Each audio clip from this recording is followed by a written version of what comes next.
key difference with the creation of the early games in the Battlefield franchise compared to now is quite astonishing. We started not far from here in a small 3-4 room apartment, 10-15 guys, sweaty, living the myth of game making. And now we're sitting here with Stockholm's probably best view.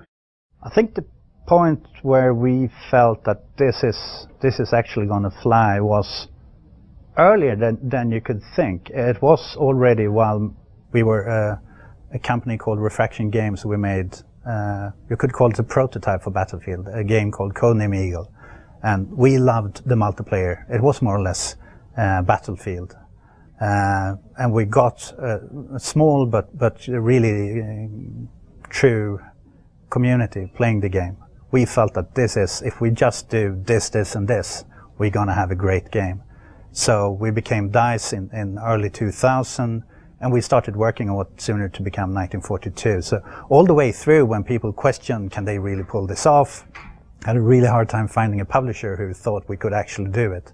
But all the way through that hassle, we felt that this is going to be great. So it's more of, it's not that we can't do it, it's just we have to prove to the world that we can do it. And then I still remember summer of 2002.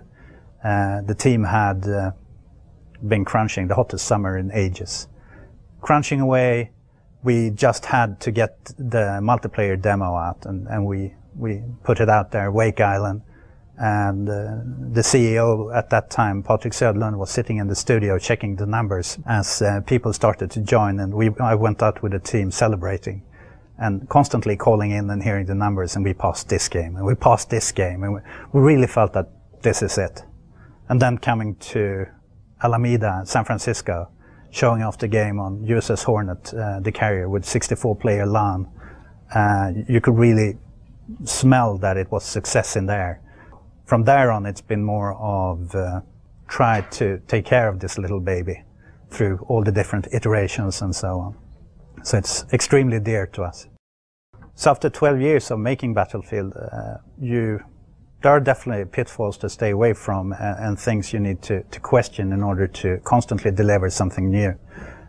With so many games, you're always afraid of turning stale, and number one is always listening to the community, since it is for them we make the game, so that's where you start. Second part is constantly bringing in fresh blood and opinions.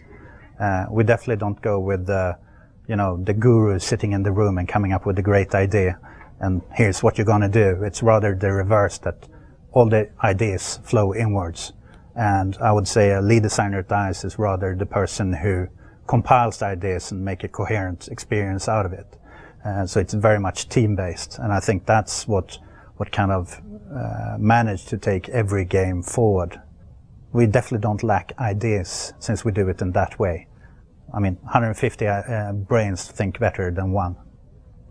So then it's more of kind of betting your money on the right horses. It's quite amazing. I mean, the Battlefield franchise, from the start, it's been DICE making it, and it's still the same studio, a lot of it the same people from those early days. But today, more or less everyone in the studio have experience from the Battlefield franchise, even though we make other games. I think managing to keep the core group for such a long time has been, part of it is we make games we love to play. It's a luxury that not every studio has, and we do have it. So I've been doing this for 12 years, and people wonder whether I'm crazy or easy going, but it's just the fact that we make games that we love. It's still the same mentality of games first, but it's more smart thinking behind it.